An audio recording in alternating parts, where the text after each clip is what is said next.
છે। રાજ્યમાં ચોમાસાની સિઝન ચાલી રહી છે। ખેડૂતો આકાશ તરફ મીટ માંડીને બેઠા છે। ક્યાંક અતિવૃષ્ટિ છે તો ક્યાંક વરસાદના એક ટીપા માટે લોકો રાહ જોઈ રહ્યા છે।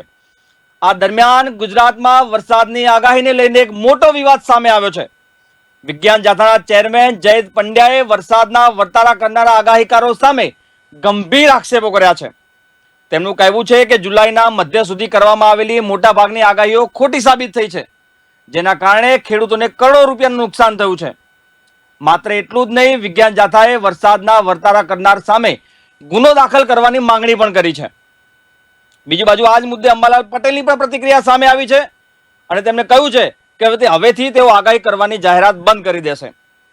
શું છે સમગ્ર વિગત, આવો વિગતવાર જોઈ લઈએ। નમસ્કાર, હું છું જયદેવસિંહ વાઘેલા અને તમે જોઈ રહ્યા છો વીઆર લાઈવ ન્યૂઝ। જી સર।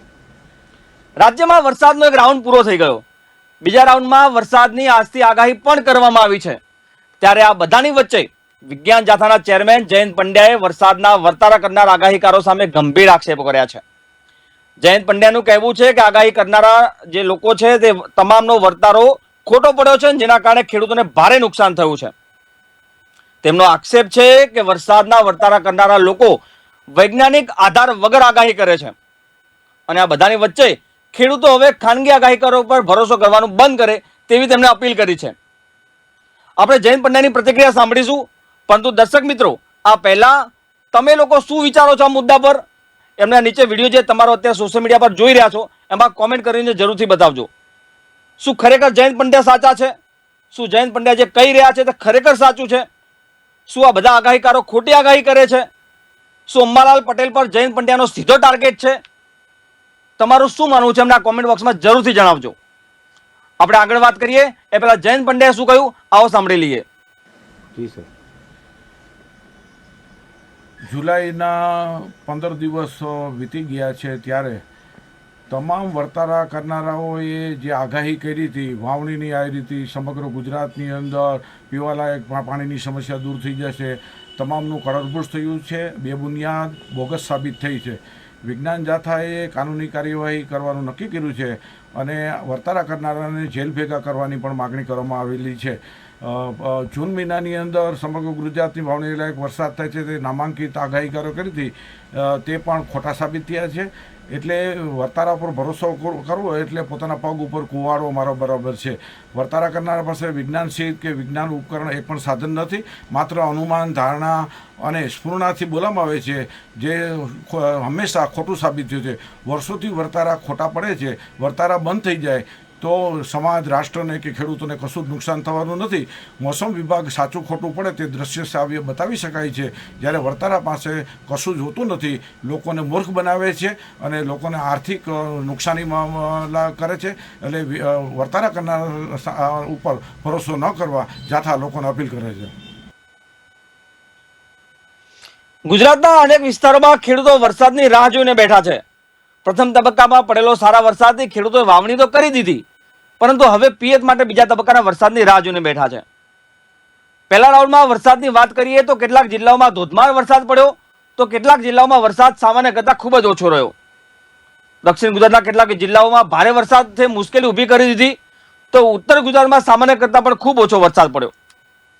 આ સ્થિતિ વચ્ચે છેલ્લા ઘણા સમયથી અલગ અલગ આગાહીકારો વરસાદ અંગે જે આગાહી કરી રહ્યા છે, જે વિવિધ તારીખો જાહેર કરી છે, કોઈએ કહ્યું કે અમુક તારીખે ભારે વરસાદ આવશે તો કોઈએ કહ્યું કે સમગ્ર રાજ્યમાં અલ નીનોની અસરના કારણે દુકાળ જેવી સ્થિતિ પણ સર્જાશે, તો કોઈએ દાવો કર્યો કે જુલાઈના પ્રથમ સપ્તાહમાં વરસાદનો મોટો રાઉન્ડ આવશે।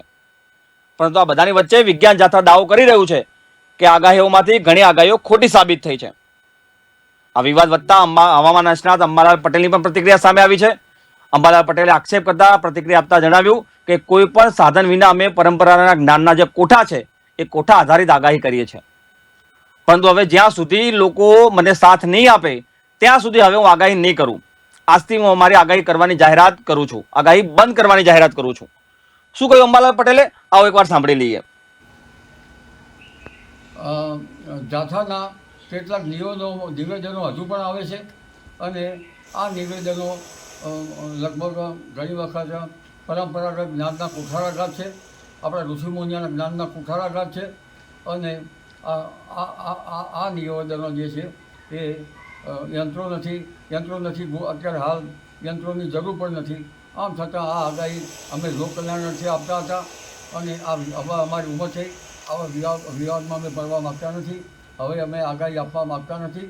જ્યારે અમને કોઈ સપોર્ટ મળશે તો અમે આગાહી આપશું, પરંતુ અત્યારે અમે આગાહી બંધ કરીએ છીએ. એટલે જે અત્યારે મીડિયા ભાઈઓએ મારી પાસે આગાહી લેવા આવવું નહીં. જી દર્શક મિત્રો, તમે વિજ્ઞાન જાથાની પણ પ્રતિક્રિયા સાંભળી, અંબાલાલ પટેલની પણ પ્રતિક્રિયા સાંભળી. તમારું શું માનવું છે અમને આ વિડીયોના નીચે કોમેન્ટ બોક્સમાં જરૂરથી જણાવજો. કોણ સાચું છે? વિજ્ઞાન જાથાના આક્ષેપો સાચા છે, અંબાલાલ પટેલ સાચા છે કે તમામ આગાહીકારો સાચા છે? આપનું શું માનવું છે? આ વિડીયો અમારા સોશિયલ મીડિયા પર આપ જોઈ રહ્યા છો. આ વિડીયો પર નીચે કોમેન્ટ બોક્સમાં કોમેન્ટ કરીને અમને જણાવજો કે આપનું શું માનવું છે આ મુદ્દે. શું જે આગાહીકારો જે આગાહી કરી રહ્યા છે જેનાથી ખેડૂતોને ભારે નુકસાની થઈ છે, કે પછી આગાહીકારોના કારણે ખેડૂતોને એ સમય મળ્યો છે કે ક્યારે વાવણી કરવી જોઈએ, ક્યારે ના કરવી જોઈએ? તમને એ પણ જણાવી દઈએ કે વિજ્ઞાન જાથા ઉપર ઘણા લોકોની પ્રતિક્રિયા અમારી પાસે આવી છે. વિજ્ઞાન જાથાના જે આક્ષેપો છે એને લઈને લોકોમાં રોષ પણ જોવા મળી રહ્યો છે. પરંતુ દર્શક મિત્રો, આપ શું વિચારો છો અમને નીચે કોમેન્ટ બોક્સમાં જરૂરથી જણાવજો.